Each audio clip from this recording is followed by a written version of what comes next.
So, Craig, I got to ask, when we were talking about this idea of doing the live broadcast just outside the Viva Fresh Expo floor, we kind of thought about the format being a little bit like an ESPN game day. So, Correct. are you going to be busting out like big hats of different fruits and Absolutely. vegetables or little signs? I mean, what are we doing to really jazz this thing up? What do you guys got No. planned? You know what? I mean, maybe you should have been on the planning committee. But you're right. We're going to need a big broccoli head or something like that, so we can call the game day for sure. So I thought we were you know what? jazzy. I thought we were I'll jazzy need to put enough. on a sun-fed zucchini hat. Maybe I'll do that. Well, I already ordered the unitards, so we should be good there. Beautiful. Please tell me it has sequins.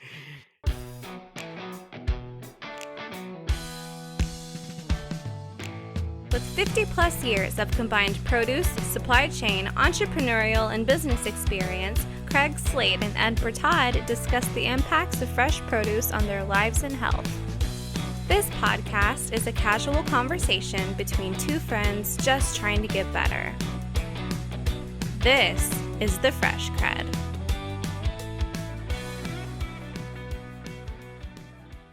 Good morning, Edward and Dante. How in the hell are you, gentlemen? Living the dream, baby. It's a good dream. Good dream. How is South Texas treating both of you today? Ooh, it was great. It was 48 degrees when I was taking the kids to school this morning. We're going to have a high of 85. Beautiful spring day in deep South Texas, the subtropical wonderland of the United States of America. Very nice. Very nice. And Ed, I know we're kind of keeping you from the golf course early this morning with that kind of beautiful weather, but we'll get you out of here quick enough and you can get out on the links and get some time in. Definite Chamber of Commerce weather today. But I would say my morning hasn't been that great, unfortunately. Man, Speaking of dreams. That's so weird. So, all right. So, Do you want to know? Well, I do want to know. I always ask you, how was your sleep? Because it's usually shitty. And so it's always makes for a great start. So how was your sleep? It was horrible. Okay. It's kind of what I figured. I'm usually count on that. Yeah. Well, we spoke late last night, right? Our little working session. We did. Yeah. And I said you wouldn't go to bed till midnight. We talk about how I don't like to watch scary movies because they carry over into my dreams almost automatically. Well, I had a dream about you. Ooh. And it was a scary dream. The scariest. That's why I didn't sleep very well. I had a dream about you. Did I have hair? Is it looking good? Well, let's say it involved my childhood home and you cooking. And we'll leave it at that. That was kind of the last conversation when you and I were talking last night as we wrapped up. I was cooking, right? That's what I'm talking about. Like, that's you so have to be weird. careful with me. Yeah, that's weird, buddy. I really have to watch the information intake before I go to bed. So, Ed, what you're saying is you need to be talking to a beautiful woman before you go to bed, and maybe not Craig as he's hunched over the frying Which I pan. do, my beautiful wife. So there you go. Usually that's the case, but I think she went to bed before I did last night, and so I was unfortunately had Craig on the brain. All right. So Craig cooking in your childhood home. Is this Gilroy, right? Mm-hmm. All right, okay. Garlic capital of the world. Indeed it is. Yeah, not far from where our guest is from, so I guess I'll shut up and. Well, wait a second. So we'll that's learn the end of the dream. What did I do? Did I cook? Did I cook anything good? Was it? You said was that you started like it's a scary story. A scary dream. It was scary because I was dreaming about you. I shouldn't be dreaming about you. That's the scary part. That's scary enough. Touche. I think you were like sauteing already boiled potatoes or something like that, like the kind that came out of the can, like Sounds the little amazing. white baby potatoes. I like to mix it up. You asked. I like to mix it up. You asked. So yeah, you can't turn this thing off, man. It's like the sun. Saw a shooting star the other day. I thought about the sun. Someday it's going to shoot, and we're done. Wow, that's where we're taking this?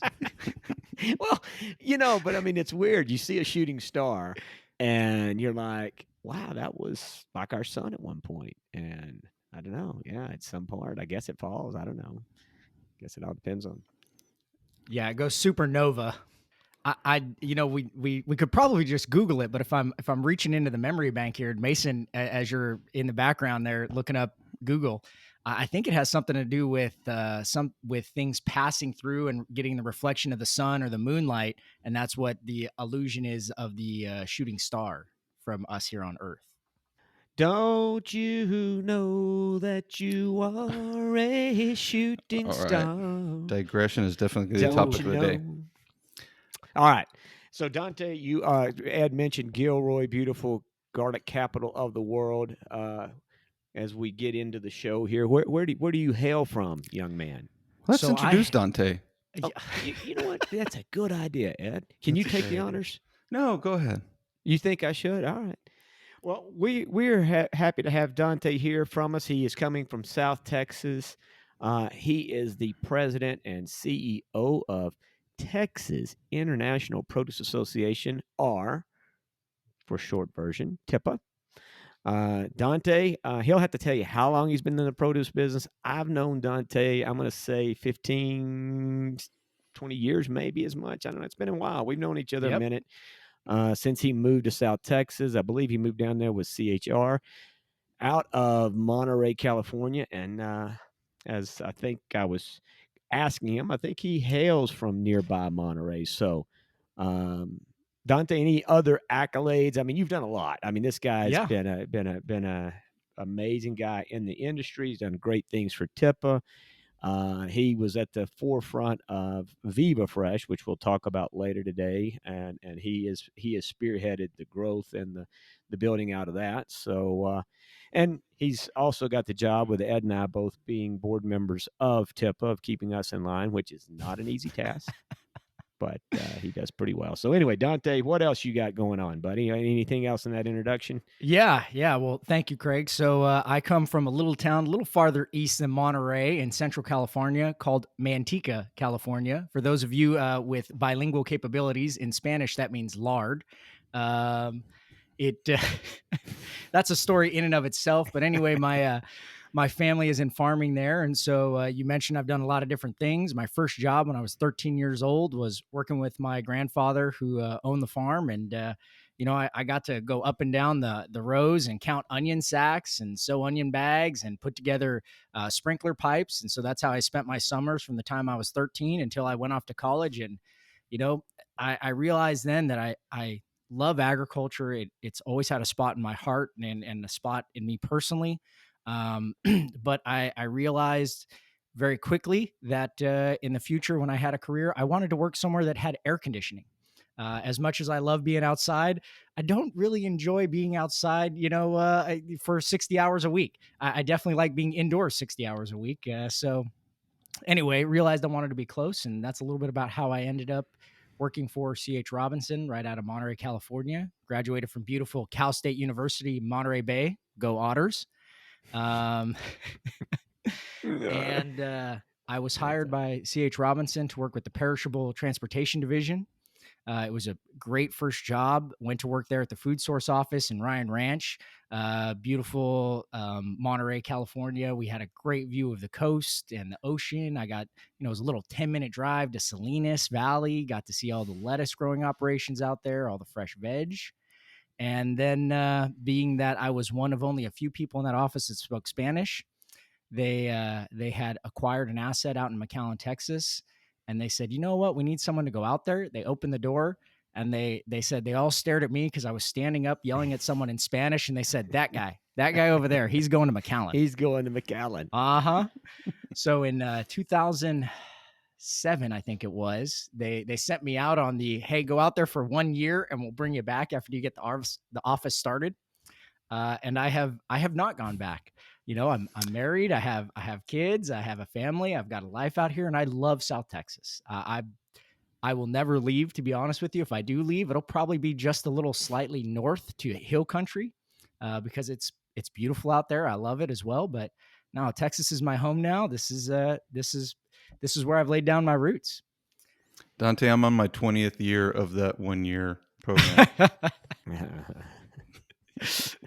We know that transplant program well. Even Craig knows that transplant program. I do. Very familiar. Although I'm not quite as a permanent transplant.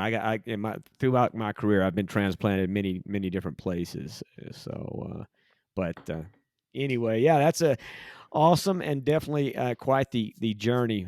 Now heading up TIPA. I guess what's going on with you guys? Anything exciting? You guys kind of taking it easy right now? It's kind of easy time of year, right? Yeah, Half exactly. day, half days. Half Yeah, days. Isn't it half half days? days. Yeah. Well, So 12 hours is half a day, right? I mean, so half days. Ed, I wish it was just 12 hours. This is the time of year where literally everything is happening, right? So Texas season is wide open. You've got literally everything is happening. The vegetables from South Texas are going on.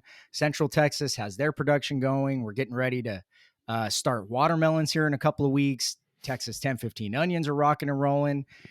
Produce crossing from Mexico is at its peak period as well. I mean, there's last year, Far Texas crossed 200,000 loads of fresh produce. They're on track to do more than that again this year. And that's just one bridge. I'm sorry, Hammy. Whoa. Go ahead. Don't skip that. 200,000 loads. 200,000 loads. And I believe those are 40,000 pounds each. Is that correct? That's on the low side, yes. Most of them are closer to that 42,000 pounds. So, I mean, what's the 200,000 times 40? Is that 800 million? Eight a and a lot of half. pounds. 8.5 million. Wow. Yeah, it's a lot of fresh produce, right? So anyway. And that's just a portion of what we're working on. We're also working on Viva Fresh. It's this little event. I don't know if anyone in the industry has ever heard of it. We just get about 2,200 people there, 200 exhibitors, highlights the Tex-Mex corridor. Nothing big, right? Nothing big. Yeah, nothing big. Yeah. So, and Dante, you got to remember, so we literally have people from all over the globe. I know it sounds crazy, and they may or may not be in the industry, but for those of you that are outside of the U.S., this is our version of Fruit Logistica. Might be a little smaller than Fruit Logistica, but it is our version. And for those of you that don't know anything about produce, this is our big come-together convention where we celebrate Texas-grown produce as well as Mexico-grown produce and all produce that is grown and shipped through a Texas port. So it's a great time not only to get together and celebrate, but also make connections and figure out how do we get produce out to consumers in a more efficient, effective way and a tasty way so we can get more people eating produce. So ultimately, it's all about a come together so we can drive consumption. Is that pretty much correct? Craig, that is exactly correct. So we always talk about it as a group. What are our 4 pillars? What are we trying to do with Viva Fresh? So one of our pillars is obviously bringing attention to this region, just like you did. I mean, between the Texas grown and the Mexico grown coming through Texas, that's $10 billion of fresh produce every year. $10 billion. Ed pointed out 8.5 million pounds. You add about another 2 or 3 million pounds from Texas. This is a significant location for the entirety of North America, right? This is where people get their fresh produce because loading from South Texas, you can get anywhere in the United States in 4 days, and you can get to anywhere in Canada in 5.5 days. And that is especially big when we're talking about some freight rates, and we can go into that or not, but there's a lot of challenges in the supply chain. And so having a reliable shipping point like South Texas or all of Texas is really vital to the entirety of the fresh produce supply chain. So that's one piece. The other piece is health and wellness. You talk about fresh produce being the best medicine out there. It baffles me to see stats like we saw in January that the consumption of fresh produce in the United States went down.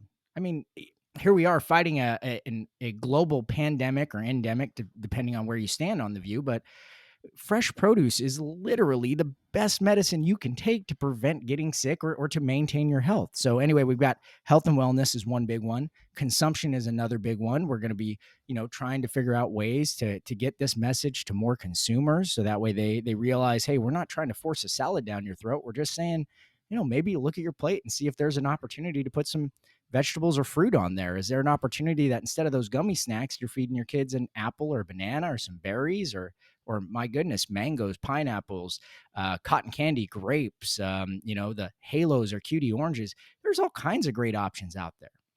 So let's see. So we went promotion, consumption, the region. Oh, and then the 4th pillar, which is my favorite pillar, is networking, right? So the big thing about Viva Fresh is the relaxed atmosphere, right? It's the Texas hospitality. It's having time to meet with people in a comfortable setting.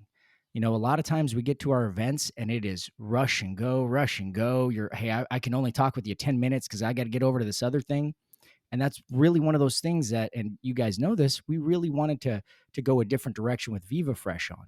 We wanted to give folks plenty of time to have a conversation, get to know the people they're working with, get to understand what drives them, what do they want to see out of the business. Sure, they want the fresh produce, but is there a partnership opportunity? Is there is there an opportunity for this relationship to go beyond just, hey, here's the PO, here's my order, okay, it's $8, great, I'll see you tomorrow.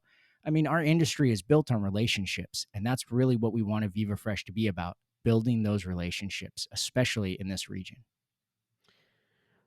Well, Dante, you talked about in there the consumption of fresh produce going down, and you mentioned COVID and all that kind of stuff. And there was an article that just came out this week. It's a study out of Johns Hopkins on broccoli in particular, and the fact that they think that it had some positive effects on defense against COVID. In fact, the cruciferous vegetables seem to have I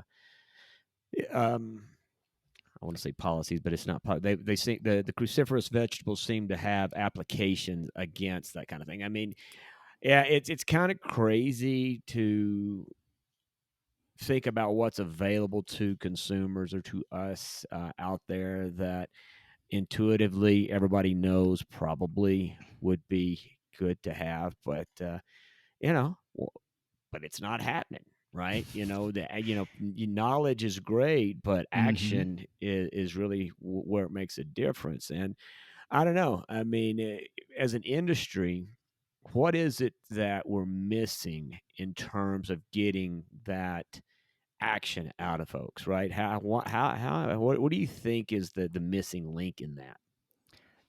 Craig, I often ask myself that, not just from an industry point of view, but from a personal point of view. Because I'll give you an example. So in my neighborhood, we have some great families and some great neighbors and friends, and they constantly talk about trying to be healthier. And so they talk about, well, I'm gonna exercise more, or I'm gonna I'm gonna cut out the ice cream, or I'm gonna cut out the candy. And I often look at them and I go, did you think maybe just once a day change what you're eating? And for lunch, instead of having that can of soup, or the fast food meal from McDonald's, or the grab and go from wherever, is there an opportunity instead to exchange just one meal a day, something a little healthier? You were talking about cruciferous vegetables, and their chemical makeup is what helps kind of break down and fight the COVID virus once it's inside the body. For an afternoon, could you do a kale and cabbage salad instead? Could you do a fruit salad? Could you do and again, it doesn't have to be salad, although that I feel like that's kind of my defer tool for lunches. But is there something that you could do for your lunch, or your dinner, or even your breakfast, where instead of what you're currently doing, you exchange it for something that has more fruits and vegetables, something that's giving you those vitamins and the nutrients and the chemicals that your body needs to be healthier? I think, I don't know how we got to this as a society, but somewhere along the way, in American culture, just moved away from eating fresh fruits and vegetables. I think because it took too much time to prepare somewhere, in the last 2-3 decades.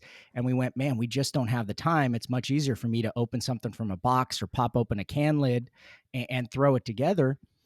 And I'm not saying you can't do that. I'm just saying, maybe throw something else in there. Like when you're making that hamburger helper, there's no reason you can't cut up, half of a bunch of kale and throw that in there. If you're making, mac and cheese, there's no reason you can't put a can of corn, or some little bit of tomatoes in there. Cut up a little bit of fresh tomatoes, throw that in your mac and cheese, and top it with some Parmesan.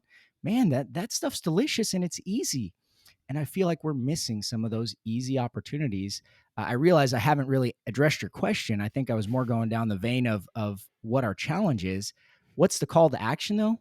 The call to action is don't overthink it. Just do it, right? Small So, steps first. so I mean, you put out a lot of good information there, and I didn't want to interrupt you, but I wrote some notes down, and I think what you're saying to a certain degree is education, right? Yeah. I mean, I wrote down commitment, convenience, education, let yourself be hungry. So I think as a society, we don't want to be hungry. Yeah. And I've shared with, our audience, the whole clean eating journey and all that stuff um, associated with it for me. Um, and until I actually was conscious about what I was doing from a diet perspective, and then fast forward to intermittent fasting, I mean, there's hunger and there's hunger, right? And once you've let yourself be hungry for, let's say, 24 hours, which, unfortunately, there are folks in this world that experience hunger for much longer. The difference between that and, hey, you're eating lunch 20 minutes late than you normally would is a big difference. And so, really allowing yourself to be hungry once in a while is pretty good. But also, you were talking about stories that are shared with you. Commitment, the greatest gift that I've received throughout this whole process is the fact that um, I'm consumed at almost an obsessive level of at least thinking about my diet and my health 20, 30 times a day, right? If not more.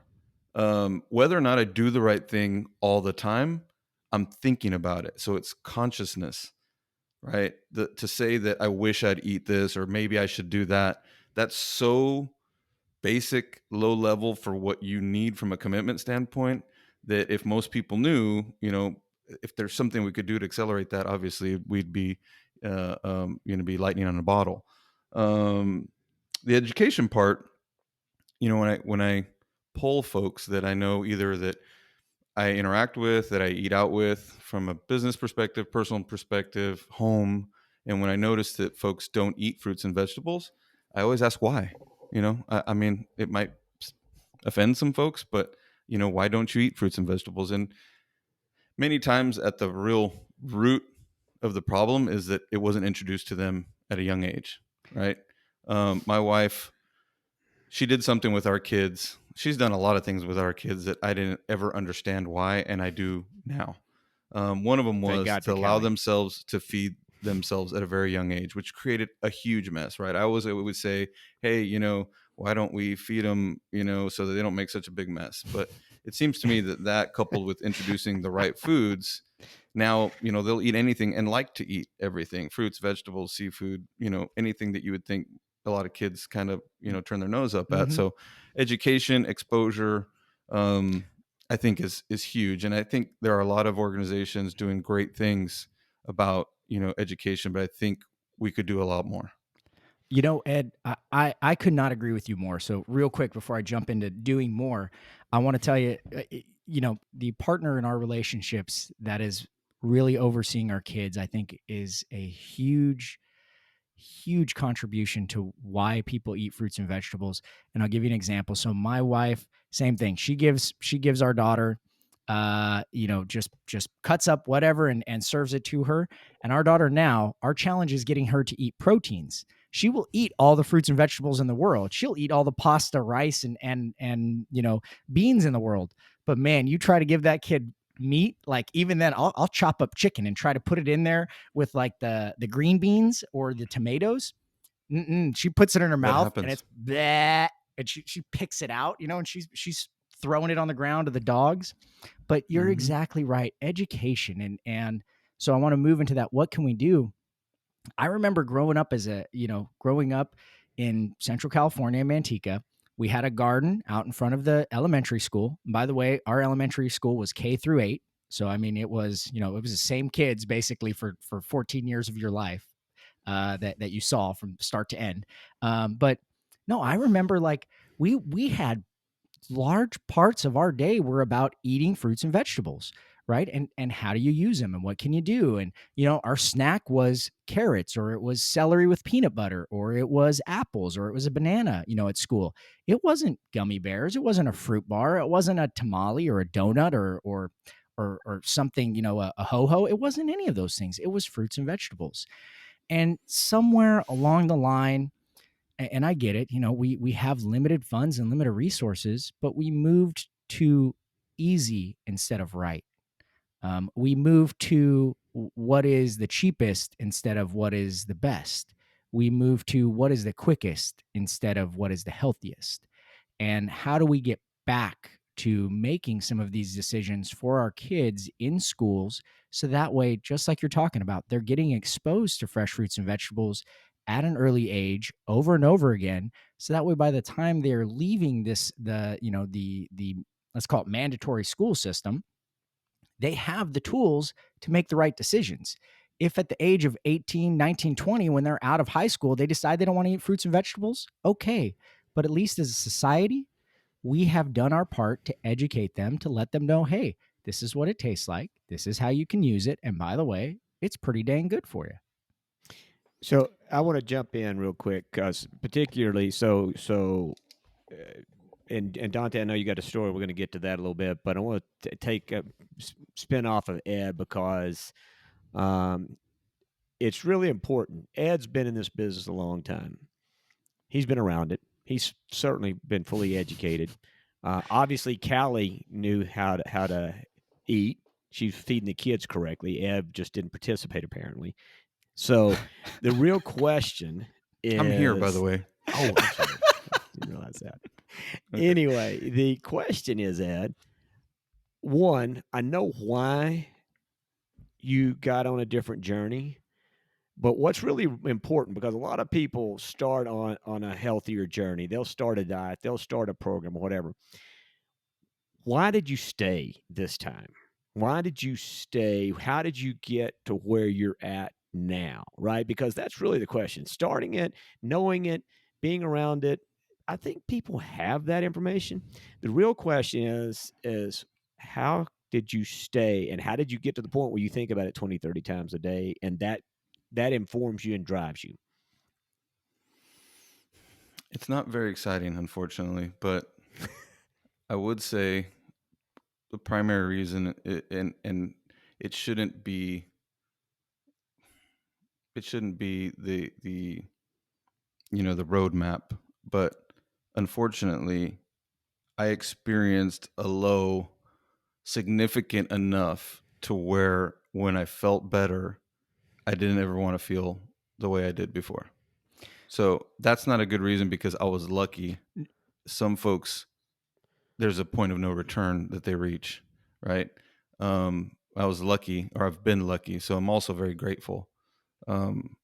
So I think that's the main driver, is that having experienced such lows, feeling as poorly as I did, and now really kind of psyching myself up that at my age now, years later, I feel better than I did 20, 30 years ago and can do more and feel stronger. I just, it's a runaway train. But that's that. But you see, no, I understand yours was a low that you hit, but that's, to me, that is the point, right? Because it's the reward, right? When you commit yourself to a period of time, right? And I bet if we talk to John Toner or we talk to Ashley or the people that we've already had on the podcast, or anybody else, and the people in the cleaning challenge that have found success with it, or just for me personally, it's the same thing. The thing is we've got to get people to get to that point of reward, right? You have to get in this and stay long enough in the pool to realize this is so much better than the other side or being out of the pool, that I'm staying in and I'm going to figure out how do I get better. I mean, it becomes, this is now this is kind of speaking from the way I kind of, my whole deal, what drives me, but I think it's the same thing that drives you. It's the reward of saying this versus where I was at is so much better that I wouldn't go back to the other way, right? I mean, I'm going to continue to figure out how do I continue to get more of that reward, right? How do I continue to build on this? And that's where we start to get into doing 100 push-ups a day, and we start to do fasting and all that kind of stuff, right? So, Dante, I think you were going to say something in amongst all that. I jumped in. I was. So I just wanted to point out, Ed, you said that it wasn't very exciting how you started the journey. And I disagree. I think it is absolutely exciting because you were at a point after so many years of being one way that you said, you know what? I'm not going down this road anymore. I'm gonna change my path. That's a huge, huge thing, man. And I just want to point out that for no reason at all, and for anyone else that's listening, don't undervalue that, because that is a tremendous change in your mentality. You have got to step back and say, all right, I have looked around my life. I have surveyed what I am doing, and I am not pleased with it at all. And so I am going to change aspects of my life. My life, man. I mean, think about that. That's huge. And I want everybody that's listening who's thinking about taking these first steps of the journey, whatever you do, as small as it is, one step on the new path is a new path. Take those small steps first, and then, and before long, you'll be like Ed. Look, Ed, you're what, 2 years down this path now, and you are running down it. I mean, full speed as fast as you can go because you're excited about it. I think that is huge, man. And so, I'm not going to cry, Dante. and so, but Thank you, though. When the question's asked to me that I ask of you guys, right? How do we drive more consumption? Yeah. And this is what I believe the Clean Eating Challenge speaks to, and is the thing for me. And anybody asks me in this industry, it starts with us. You want to change consumption in this country. You want to change how the world eats. It's one person at a time, but it starts with you, and you being the example. Ed's changing lives. He's changed his own, but he's changed other lives. He's having an impact every day, right? Through, and it's the obvious obtainable stuff that you can see through what he does on the Clean Eating Challenge and how he stayed on that, and he works with those people, and he dedicates a lot of time to that, right? I mean, he's got a passion for this because it's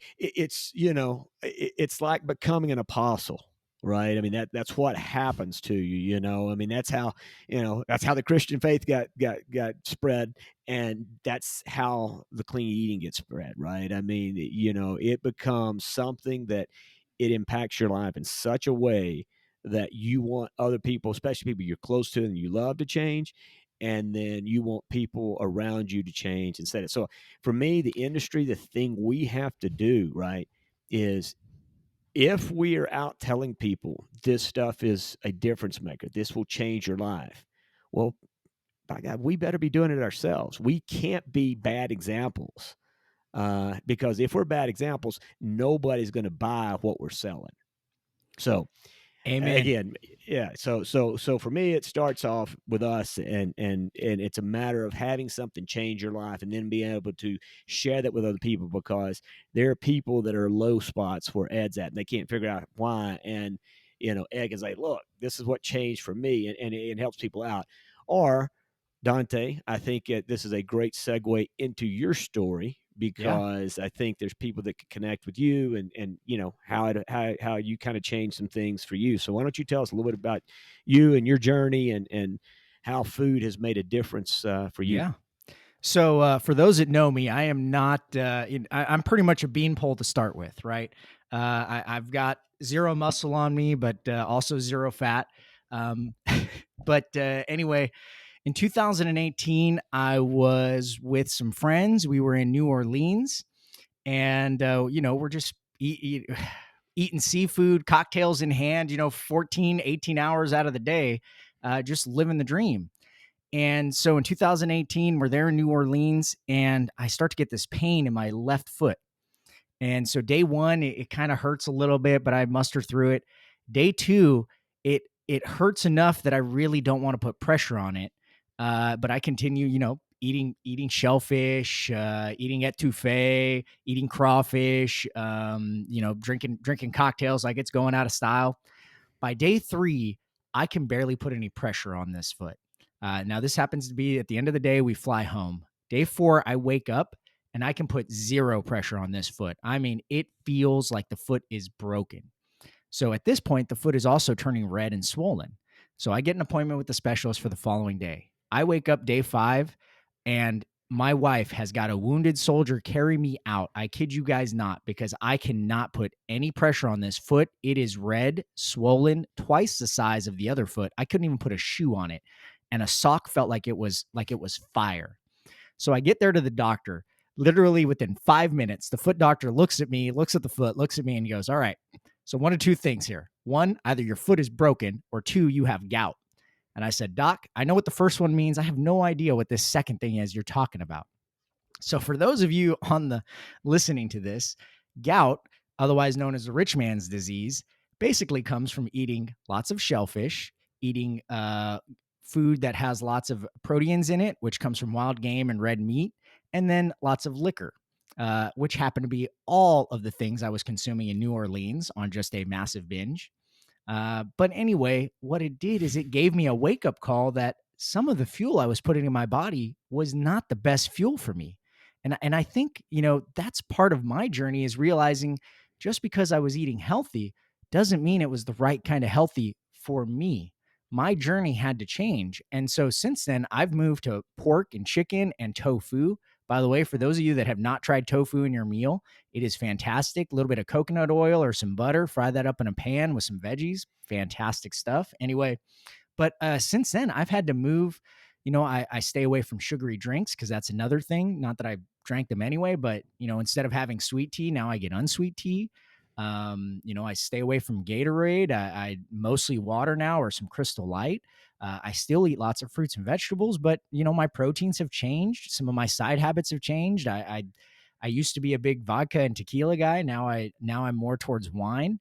But those were all changes that I had to make in my journey, in my healthy eating journey. And this is in 2018, so that's 4 years ago. So I was 34 years old. So at 34 years old, I had to make some significant changes in my eating pattern.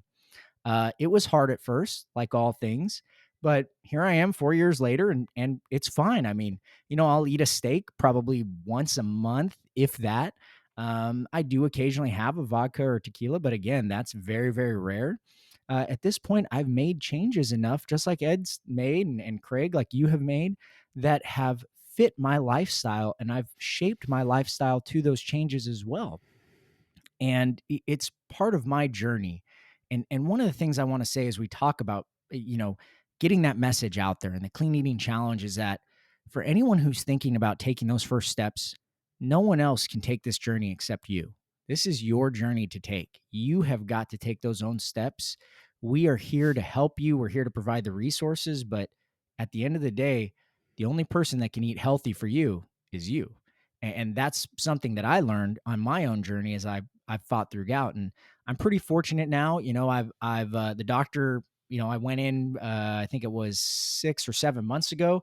The doctor said that the levels of man, I'm trying to think what it's called that gout does. It produces these crystallized. Uric acid? It's not uric acid. Uric acid. Thank you. Yeah, that's it. It generates crystallized uric acid. And he said that my count was almost non-existent at this point. And so I wouldn't have to take my gout medicine, which I was already taking every other day.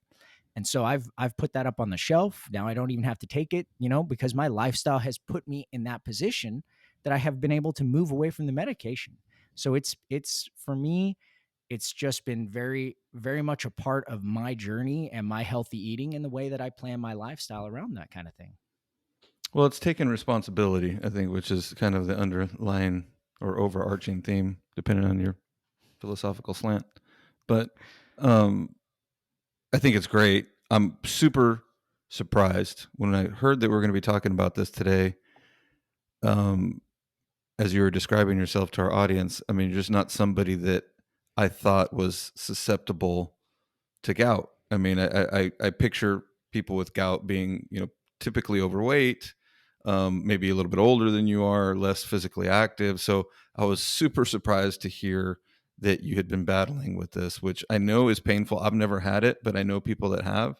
And it's debilitating, and it definitely puts a pause on your life. And I know you and your schedule, and you don't have time for pauses. So, nor do any of us, nor do we want to. So, I'm not sure how much I'm sure you've educated yourself on it, but I'm wondering, because I don't know if certain people are genetically predisposed to gout, or is it just something that if we all do the wrong thing at the right amount of levels for our, body mass, weight, all that, that everybody can get it?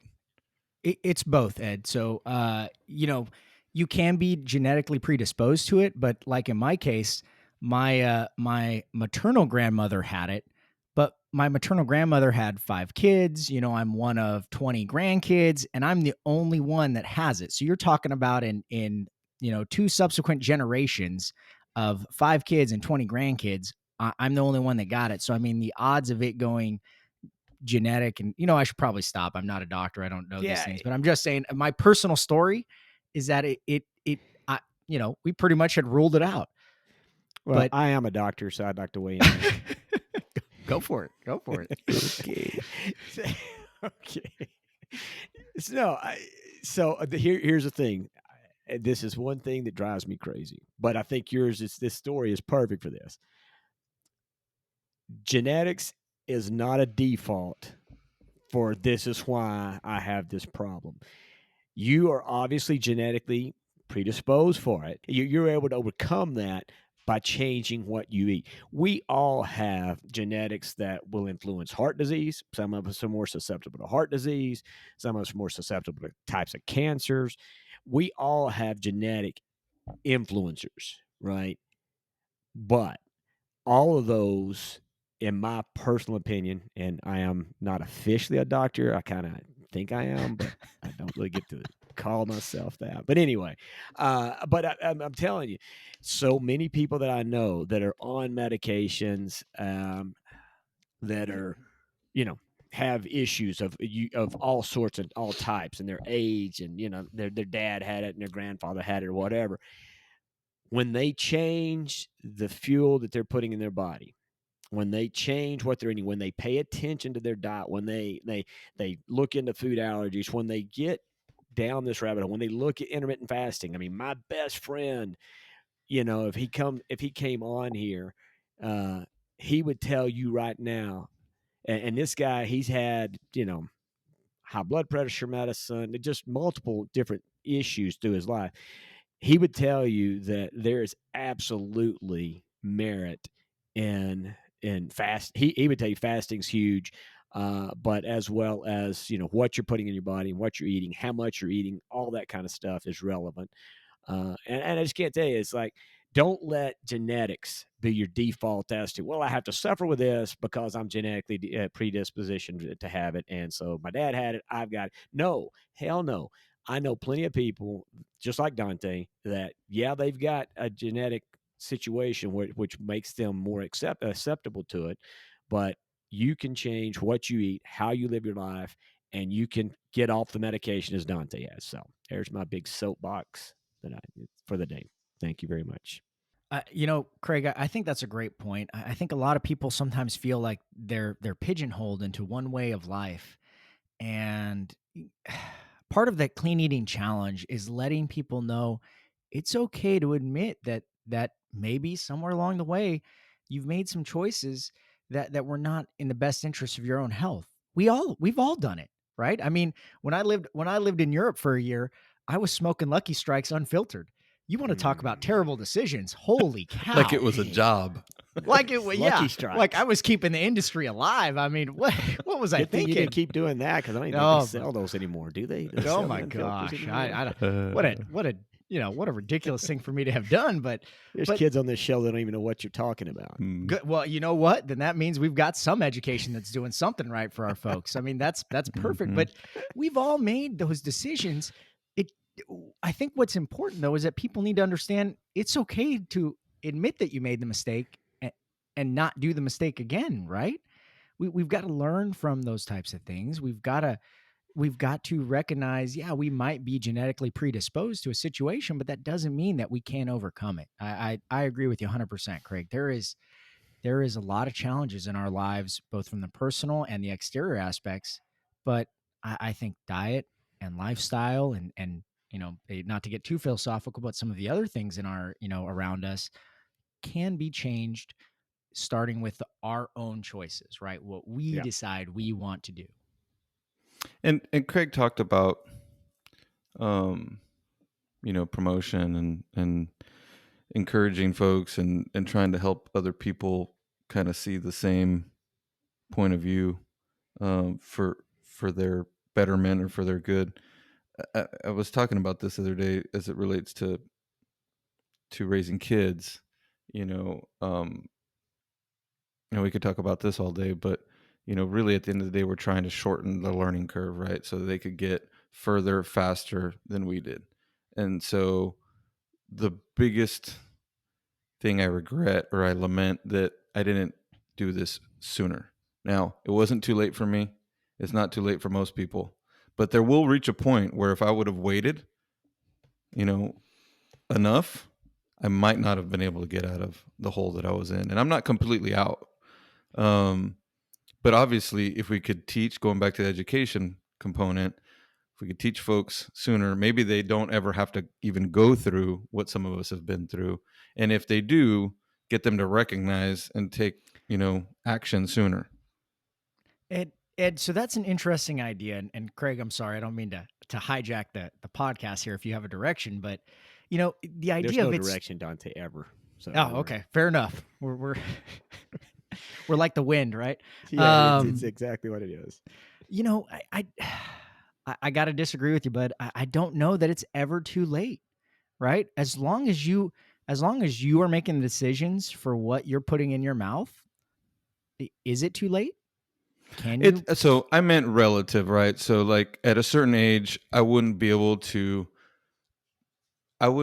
move my body enough to burn the calories that I would choose to consume healthy eating or not, right? So injury, you never know, right? I mean, I could be, incapacitated at one point, right? So, I mean, it's a large part of what makes what I do possible for me is that I move enough to where I don't have to measure my food with a scale, even if it's healthy food, right? You can't have endless quantities. So that's what I mean when I say that. I do agree with you. Gotcha. In a very broad sense, but for me, it wouldn't be so easy. But both are good points. I do think that one. I mean, we need to try. If you're making an excuse for why you can't do this, that's what you need to think about. If your excuse is, wait, you know what? I've been doing this too long. I'm too old. Blah blah blah blah. That's an excuse, and I'm with Dante. You're never too old to try and give it a start. But at the same time, as Ed talks about, for people listening, for people that talk about, look, the clock ticks a lot faster than you think. All right. And when you start to get my age, you realize how fast that clock's ticking. And, it can sometimes, as you put things off, as you put off the changes, you potentially could wait till, it's you're not in a position, you're not capable of doing things. You've let your body deteriorate to a point where you can't. So it's never too late to start, but it's also never too early to start. And I would suggest that starting early is far better than procrastination. That's a great point, Craig. And I think that's one of the things we've tried to highlight with the Clean Eating Challenge is that it's about your lifestyle, right? It's about a healthier lifestyle. We're not talking. Let me back it up here. So, one of the very first things we decided when we were talking about this idea of the Clean Eating Challenge was this is not going to be a diet fad, right? We're not talking about, oh, you're going to eat cabbage soup for 15 days and you're going to lose 30 pounds. That was never our intention, and that's never what we wanted this challenge to be. And so we have consciously made a lot of those decisions, trying to figure out how do we, as industry personnel, be better vanguards for this industry. How are we the ones that are at the forefront, the tip of the spear, and how do we share that message through our own personal journeys? And so with the Clean Eating Challenge, it's been about a healthier lifestyle, and Ed started talking about that. It's about, making small steps, more fruits and vegetables, doing a little bit of exercise. We're not talking about, you from day one have got to do 180 degrees, but if you can change your path by 10 degrees at a time, right? You're going to substitute one meal, you're going to cut out one thing, you're going to exercise a little bit more. Those are all the right steps in the right direction. And that's what we want the Clean Eating Challenge to be about, is helping people make those first steps that get them on a longer, better journey to living healthier lifestyles. Well said, sir. Well said. And you know what? That brings us kind of back around to what's got you so busy right now, and a little bit of what we want to talk quickly about here on the show, because Viva Fresh has been a big deal for you, for myself, and for Ed. I mean, we've been on this Viva Fresh journey all together, and you know, we've had many different phases that it's gone through, from a half-ass golf tournament to a freaking phenomenal golf tournament to you know, a show that started off as kind of really small, just a small group of folks getting together, to this, you know, humongous Fruit Logistica like show, to clean eating challenge, to just amazing journey that's gone down, and how it's grown. And then the next thing for Ed and I, which is exciting, is, you know, we wanted to come on and, you know, have you on, but you know, you're giving us the opportunity to take the Fresh CrEd live this year at Viva Fresh. So we are That's super exactly stoked. Go ahead. Yeah, that's exactly right. No, sorry. You know, Craig, it's funny, as you were talking, I was remembering when we were here in the same building I'm sitting in now, 10 years ago, talking about the idea of Viva Fresh, right? Mm-hmm. We're sitting here, 2012. We'd just gone from TPA to TIPA, Texas International Produce Association. We'd added the BIMP program, which gave us, gave us the span of the association's purpose to help the importers do more here, and to recognize that it was a vital part and a vital addition to the region and what made this region so important.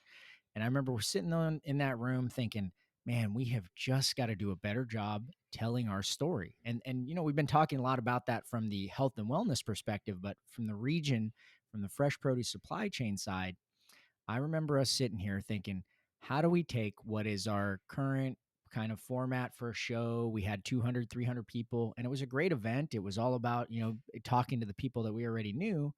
And I remember yourself, me, Ed, Jimmy Bassetti, Brett Erickson, trying to think who else Garza. was in. Jimmy Garza was there. Yeah, you know, I don't know that Tommy had joined us quite yet. But I remember we're sitting there trying to think, how do we bring people here? How do we get our message out? And that was the genesis of Viva Mhm. Fresh. And I remember that we even couldn't agree on the name. I remember thinking, I personally, I remember thinking Viva Fresh, man, that kind of sounds a little cheesy. And here I am thinking, man, there is no other name that better You fits couldn't have this, come up with a better name. right? Well, but you know, the real root of it all, Dante, is Mhm. Ed just wanted to freaking play golf at the Marriott in San Antonio. So he was chairman, and he was trying to figure out, how do we set it up where I can play golf at the San Antonio Marriott. And by God, he figured it out. I got to tell you what. Good job, Ed. Virtual high five to Ed. Guilty dog barked first. That's what I have to say. So- but no, I mean, it has been a hell of a journey. We are, like I say, super stoked to have this opportunity to, I mean, in the industry, I don't think anybody's done a live podcast at any of the shows. So Viva Fresh, once again, leading the pack with a first, and you know, that's So, Craig, I got to ask, when we were talking about this idea of doing the live broadcast just outside the Viva Fresh Expo floor, you know, we kind of thought about the format being a little bit like an ESPN game day. So, correct. are you going to be busting out like big hats of different fruits and Absolutely. vegetables, or little signs? I mean, what are we doing to really jazz this thing up? What do you guys got planned? You know what? I mean, maybe you should have been on the planning committee. But you're right. We're going to need a big broccoli head or something like that, so we can call the game day for sure. So I thought we were you know what? jazzy. I thought we were I'll jazzy need to enough. put on a sun-fed zucchini hat. Maybe I'll do that. Well, I already ordered the unitards, so we should be good there. Oh, beautiful. Please tell me it Green has screen. sequins. No, we really want to, you know, for the show coming up, not just for the podcast, but we really want to encourage anybody listening. A couple of things, right? Is ideally, if you're not set up or signed up for the show, get set up, get signed up, come out. You know, at this point, things are sold out. You know, you better get in.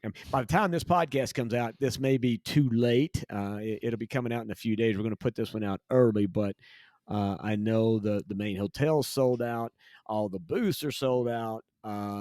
It's Golf is sold out. There's I got a call from Matthew McConaughey. I told him it's not going to happen this year, maybe next year. So I'm sorry about that. There but are waiting lists, though, it's so don't be discouraged, right?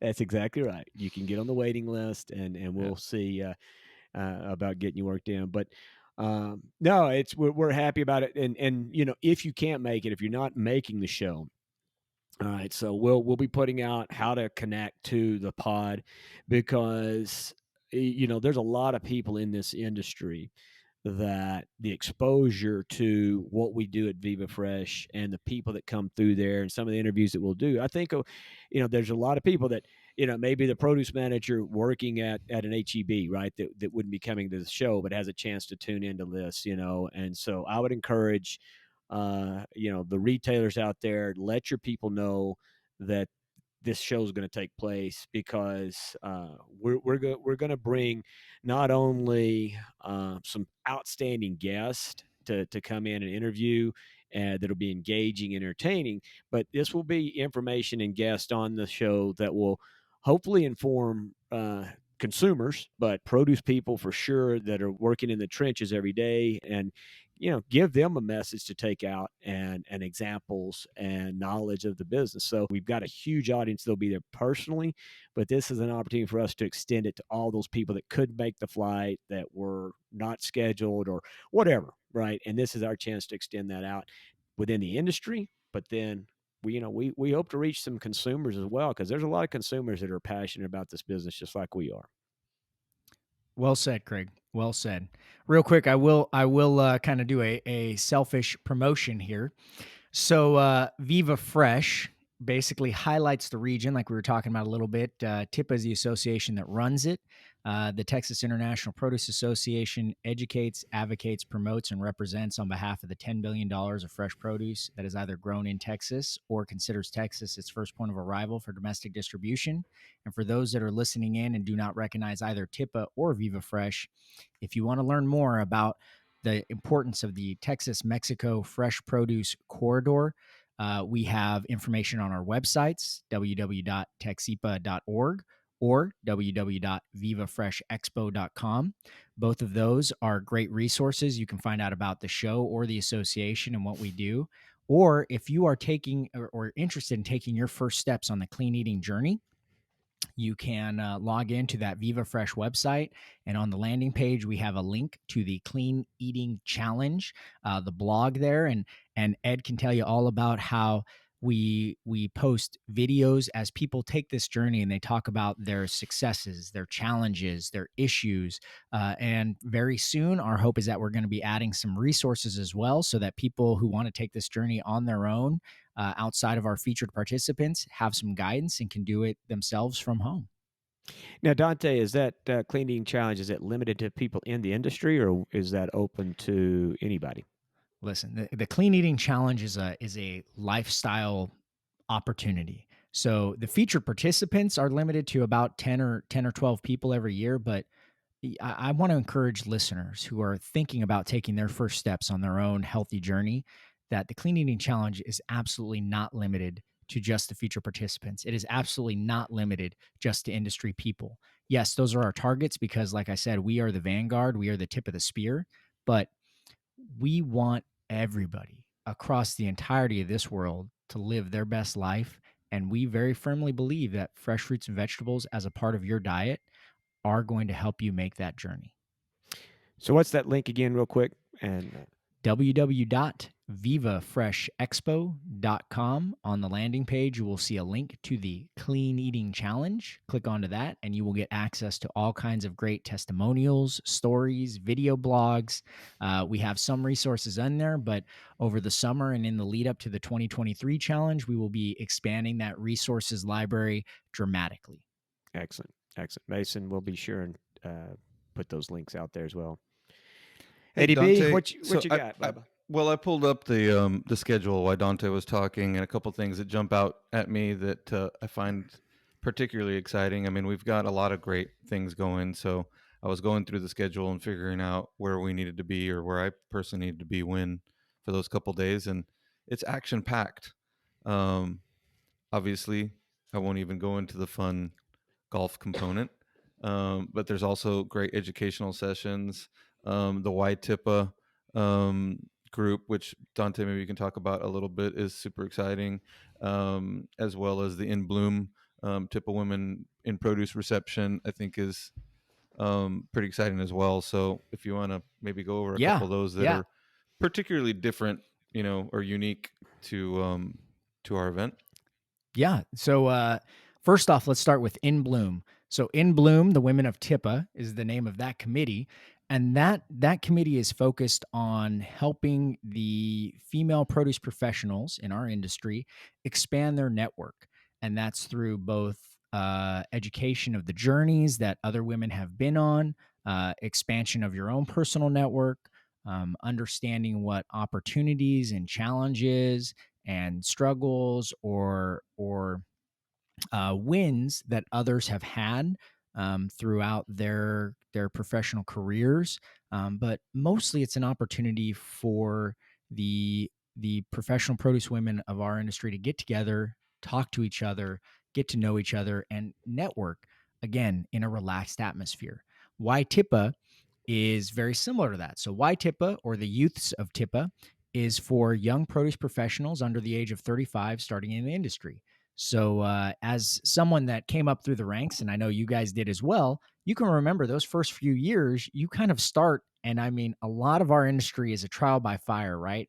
They give you about 1 or 2 days of education, then they give you a phone book, they give you a computer and a cell phone, and they go, all right, go on, good luck, and Godspeed. I don't think they give you a phone book anymore, though. I think they put those away. Yeah, sorry, I'm dating myself. But yeah, it's about helping people take those first steps and knowing that there's others out there, both in Bloom and TIPA, who are at the same points that you are. So if you find yourself as a produce professional looking around and going, man, I feel like I'm adrift in the ocean here without any direction, you're not alone. There's others that are like you. And that's what we want these groups to be about. We want people to know that there are people taking the same journey as you, and they can be very valuable resources in your network, especially in your professional contacts network. And that's really what these receptions are about, hearing a little bit about people as they're on their own journeys, just like we're talking about our health journeys. They're talking about their career journeys, and expanding those networks and knowing, that there are ways to succeed, that people have been through this and they were only recently through it, right? Like with TIPA. The objective there is for people to know that at a young age, there are ways to expand your career opportunities. There's plenty of education opportunities out there, and that's really what we're trying to do. We want to elevate the entire industry across all 4 of those pillars we talked about earlier, and that's why we've really focused on expanding these types of committees. And my sincere hope is that we continue to add additional committees as we find additional groups that need those types of networking opportunities or educational opportunities or whatever the opportunity is. So you're open to ideas. So Ed, bring them in, folks. Exactly. And not just to me, bring it to, if you know anybody on the Viva Fresh steering committee, bring those ideas in. We want Viva Fresh to push the envelope, not just for our region, but for our industry. Can I plug one more thing? The welcome reception. I thought, is first class, right? And so I believe this is our second year or third year. Second year at the Glass Cactus. The Gaylord, at the Glass Cactus, great venue. It's a concert venue, right? It's a smaller concert venue, but it's a concert venue.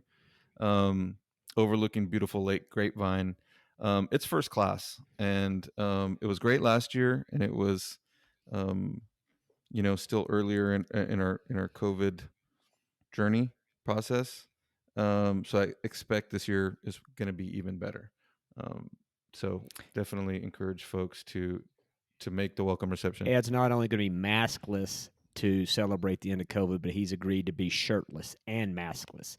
Because he's been doing all these push-ups, and he can't wait to show off his new bod. So pretty exciting. I'm looking forward to the opening reception. Taking it a little far there, buddy. So this might be a genius idea.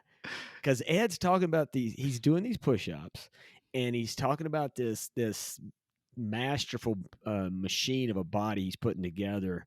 And I think, you know what, it's kind of a nice deal. If we had that as a calling card for the opening reception, I think you'd get people there if they knew Ed was going to take off his shirt. So everybody listening, okay, that's one thing. When you come to Viva Fresh, I want you guys to all approach Ed and see if he'll take his shirt off so he can show you his gun. So If not, he can take you over to the bacon wrapped alligator that will be served. that's right. So we are going to have the alligator again. Awesome. That seemed to fascinate a lot of people last year. There was a lot of buzz around the alligator table. Mm-hmm. Not often do you see alligator in full form. Yeah. I'm the only thing I think would be better is rattlesnake. I don't know that that we're going to get that opportunity, but yeah, and that's an interesting thing. Sorry, Craig, I realize we're trying to wrap this up, but I was just going to say one of the things that we've done with Viva Fresh through the entire show is we've tried to make fruits and vegetables as a highlight for everything we're doing at the show, and that includes the quality of the food. Everything that we have is going to be around fruits and vegetables. Even that bacon wrapped alligator was served with I want to say it was a bruschetta, or it was some sort of pepper and tomato mix, and it was just absolutely fantastic on those little croissants.